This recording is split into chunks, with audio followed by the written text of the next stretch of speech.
they don't want you to know this information. And in fact, this is the second book we've written. The first one was called Plague, and this is about literally about our groundbreaking discoveries of mouse cancer causing viruses, the publication in a journal Science.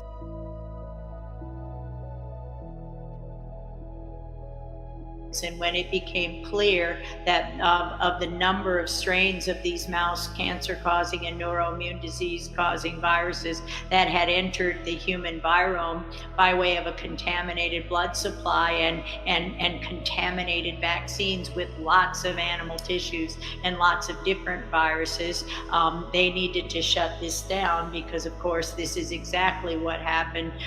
What is COVID-19, a coronavirus that entered the human virome in a way that wasn't natural, that is not a natural evolution of a virus that's being sold as anything but. So when the data became clear that this virus it was in the human virome by a contaminated blood supply that could have been contaminated for 30 years, 25 times more people were infected than in HIV/AIDS at the height of HIV in this country in 1991.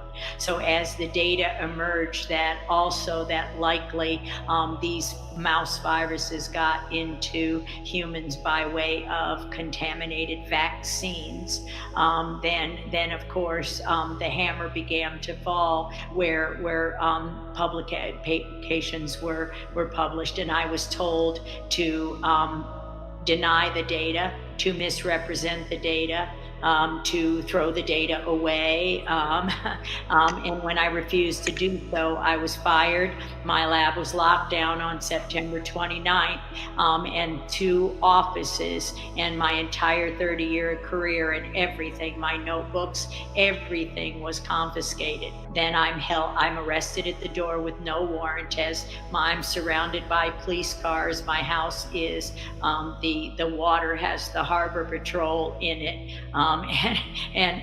There's no warrant. My husband's pushed into a chair. They search my entire house. They take me away in foot shackles and hand shackles in front of the entire neighborhood, who all said they knew something was going on because of the amount of force that was used. I was held in jail for 5 days in Ventura County without bail, on a bail hold, without the possibility, never saw a judge, never saw a lawyer. And the charges that were reported in the journal Science on November 19, 2011 in Science Insider by John Cohen, Cohen, was that nobody filed the warrant. Meaning not Ventura County, not Sparks, not Reno, where the institute, my employers were, not Washoe County. And the only thing they could conclude was that these felony charges for fugitive from justice had to come from one of several federal agencies. So I'm held on felony charges of a fugitive from justice, and I don't so much as have a parking ticket. You have to base a charge like that on something. It was based on nothing. NIH, the NIH and the National Cancer Institute in Frederick, Maryland, when I went, they still say I'm a fugitive from justice, or did the last time I was there, which was November 15, 2016, when I went to go to Fort Detrick, to the laboratories where I worked for 22 years. Literally my last job was as the director of the internationally acclaimed lab of antiviral drug mechanisms, where we made drugs for AIDS-associated cancers and did much pioneering research in the 2 years there when I developed that lab. When the study was unblinded, there was a very super secret phone call, a conference call with Tony Fauci, Francis Collins, and Harold Varmus. And during this super secret conference call, we were all told there was no association. And this was after we were told every study center was equally represented. We know that he stopped the study and we would have found more than 80% positive. And I said during that phone call, I said, that's okay. 6% is still 25 million Americans at that time. Our table 3 of the study that was published in September and October in MBio is the journal. It's called MBio by Ian Lipkin. The abstract of the paper said there was no evidence of XMRVs found by any group.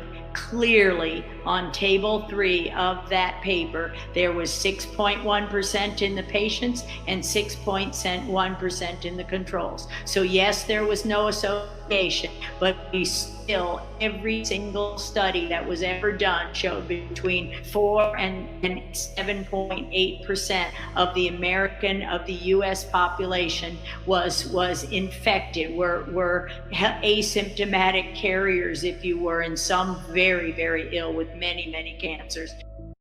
The crisis is in your head. Now that's the bad news. The good news, you can change the crisis by changing what's inside your head. If you think this is a bad time, guess what? You're right, it's bad. But if you think this is possibly the best time for you, you can move forward. The choice is between your head, your heart, your body, your mind, your spirit. That's where the choice, the metamorphosis, the evolution or the transformation from an immature form, mommy and daddy are going to take care of me, mommy and daddy are going to pay for my education, the government's going to give me Social Security, I have a 401k, my employer is an asshole, You're going to evolve from that into an adult. That's metamorphosis. Right. The coronavirus and the coming crash, financial collapse possibly, marks the end of the industrial age and the beginning of the information age. It's a very big move. And the people that are in trouble today are people still stuck in industrial age thoughts. The people that are struggling financially haven't moved on yet. So that is my message, that is your message. It's time to move on. So being target market for coronavirus, look, let me give you my health problems here, I've had pneumonia 3 times. I've had malaria. I've had open heart surgery. I've had cancer. Now, that's the bad news. You know what the good news is? I'm aware I had to become healthier. I don't want some vaccine to protect me. It's my responsibility to protect myself. And that's what you do with all your running and things like this. So that's all it is to me. Now, if you're in trouble today, my message is not so kind. This is hard talk, not happy talk.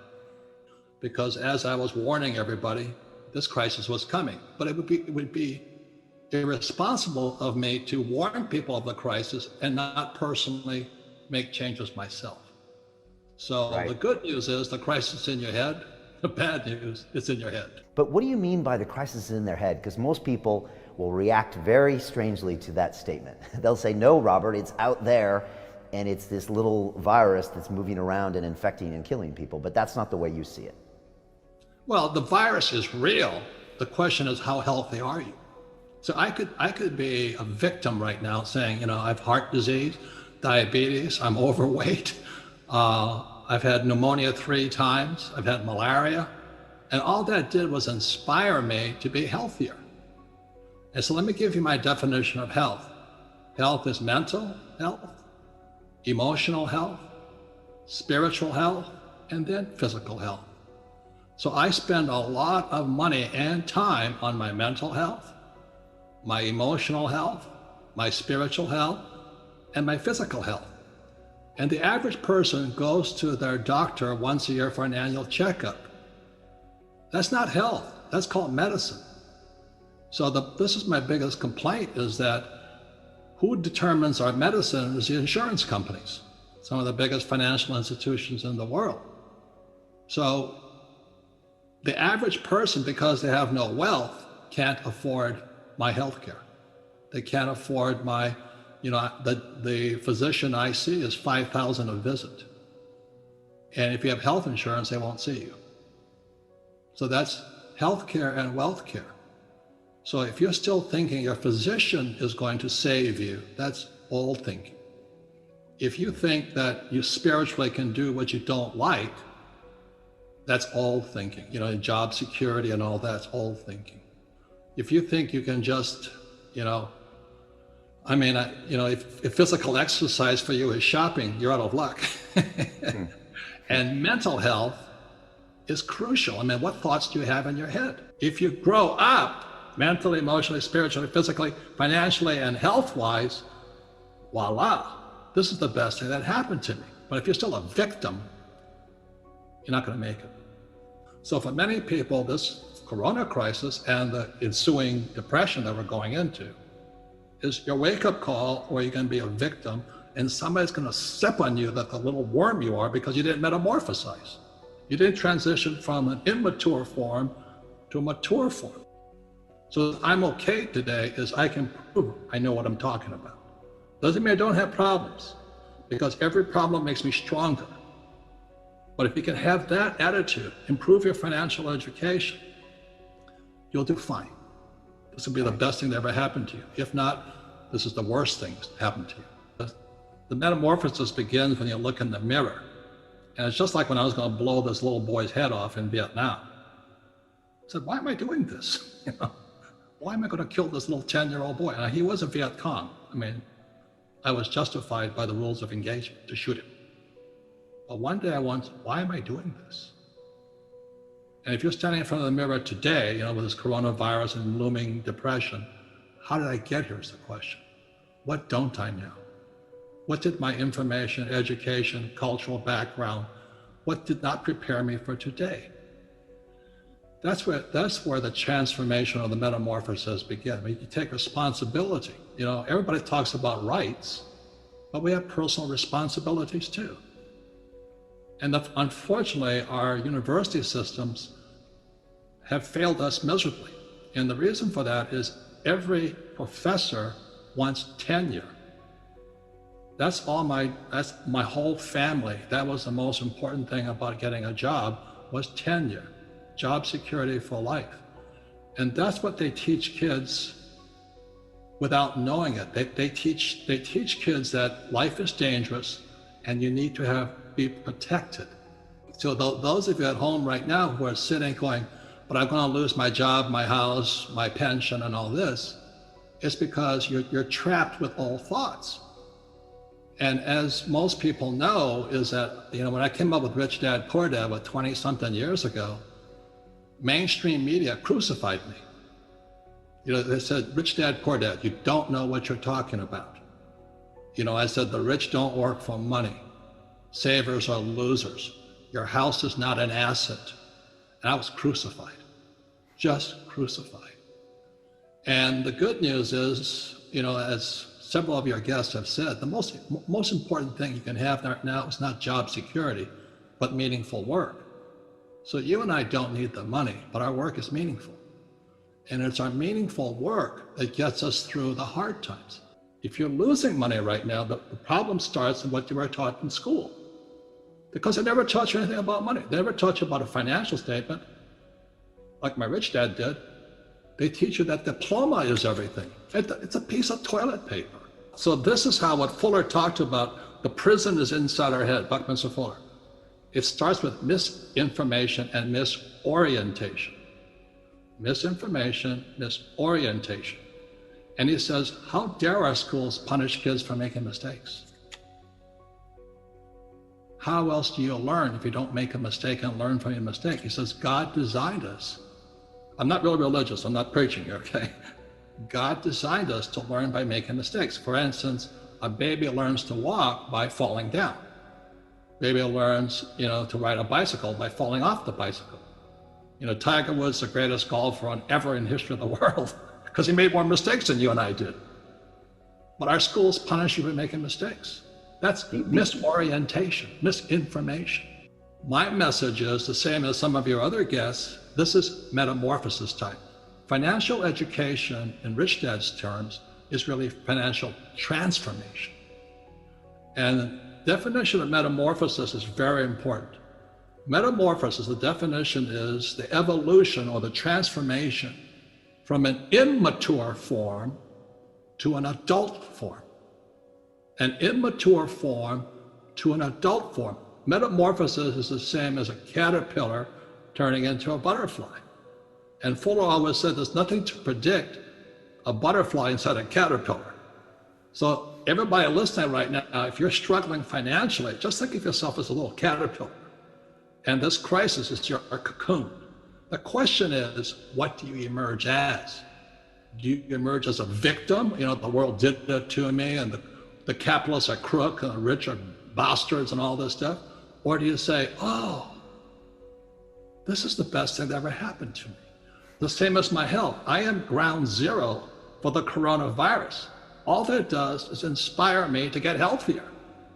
So the overall theme of Brian Rose and London Real and Robert Kiyosaki and Rich Dad Poor Dad is, you're either going to get healthier and wealthier, or you're going to go bust. Your choice. It sits between your ears, your heart, your body, your mind, your spirit, your attitude. This could be the best thing that ever happened to you, physically, mentally, emotionally, spiritually, if you turn on to a butterfly, or somebody will step on you like a little worm. It's your choice.